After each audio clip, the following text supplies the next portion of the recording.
ఇక్కడ అందించిన సమాచారం కేవలం మత విశ్వాసాల మీద ఆధారపడి సేకరించింది మాత్రమే. దీనికి సంబంధించిన శాస్త్రీయ ఆధారాలకు సంబంధించి సౌత్ ఫస్ట్ ఎలాంటి బాధ్యత తీసుకోదు. ఈ సమాచారాన్ని పరిగణలోకి తీసుకునే ముందు పండితులను సంప్రదించి పూర్తి వివరాలు తెలుసుకోగలరు. పై సమాచారాన్ని సౌత్ ఫస్ట్ తెలుగు ఛానల్ ధృవీకరించడం లేదు.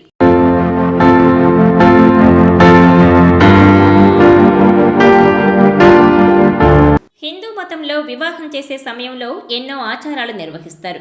అందులో కన్యాదానం ఒకటి. పెళ్లిలో కన్యాదానం ఎందుకు చేస్తారు? విశిష్టత ఏంటి? ఎలాంటి నిబంధనలు పాటిస్తారు? వాటి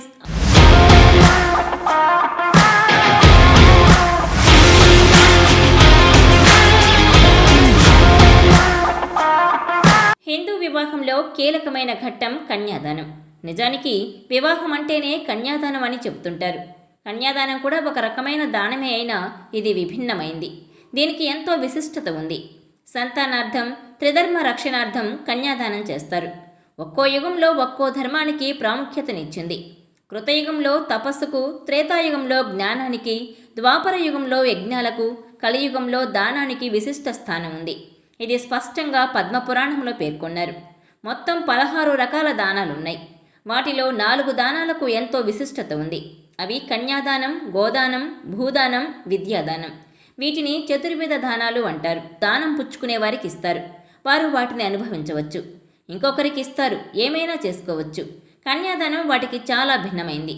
వధువు సర్వ బాధ్యతలను మరొకరికి బదిలీ చేయడం కన్యాదానం ఉద్దేశం. ఇంతవరకు ఆమె పోషణ, రక్షణ, సంతోషం, ఓదార్పు, ప్రోత్సాహం అన్నీ తల్లిదండ్రుల బాధ్యతగా ఉంటాయి. కన్యాదానం లక్ష్యం ఒక్కటే. పుట్టింట్లో లభించిన ప్రేమానురాగాలు, రక్షణ, ఆత్మీయత, ఆప్యాయత అత్తింట్లోనూ నిరాటంకంగా లభించాలన్నదే కన్యాదానం ముఖ్య ఉద్దేశం. ఈ ఘట్టం అత్తవారింట్లో కలిసిపోవడానికి, సర్దుకుపోవడానికి మానసికంగా సిద్ధం చేస్తుంది. భరోసాను కల్పిస్తుంది. స్థైర్యాలను ఇస్తుంది. వరుని కాళ్లను కడిగి కన్యాదాత శచీదేవిని పూజించి కన్యాదానం చేస్తాడు. వధూవరుల మధ్య తెరను సుముహూర్తం వరకు అలానే ఉంచి కన్యాదానం చేస్తారు. నాకు బ్రహ్మలోకం సిద్ధించే నిమిత్తం సువర్ణ సంపన్నురాలైన ఈ కన్యను విష్ణు స్వరూపుడైన నీకిస్తున్నాను అంటూ వధువు తండ్రి కన్యాదానం చేస్తాడు. ఈ కన్యను నా పితరులు తరించటానికి దానం చేస్తున్నాను. భగవంతుడు, పంచభూతాలు, సర్వదేవతలు సాక్షులగుదురుగాక.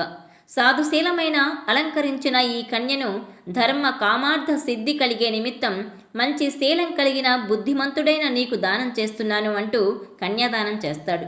సాక్షాత్ విష్ణు స్వరూపుడైన అల్లుడి పాదాలు కడిగి ఈ కన్యాదానం చేస్తాడు. ఈ సందర్భంగా వరుడు దగ్గర నుంచి కొన్ని ప్రమాణాలు తీసుకుంటాడు. కన్యాదానం సంప్రదాయంలో ఒక ముఖ్యమైన ఘట్టం. ఈ ఘట్టం నిర్వహించే ముందు ఉపవాసం ఉంటారు. కన్యాదానం చేసేంత వరకు తల్లిదండ్రులు ఉపవాసంతోనే ఉంటారు. వరుడి చేతిలో వధువు చేతిని పెట్టి నా కూతుర్ని నీ చేతిలో పెడుతున్నా అంటూ తండ్రి చెబుతాడు.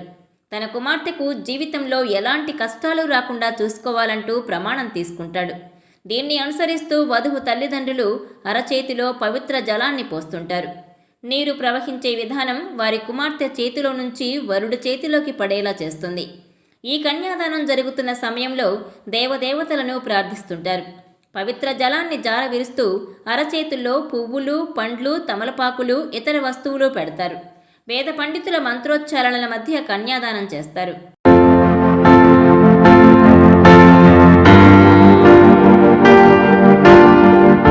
Please share, like and subscribe south first Telugu channel.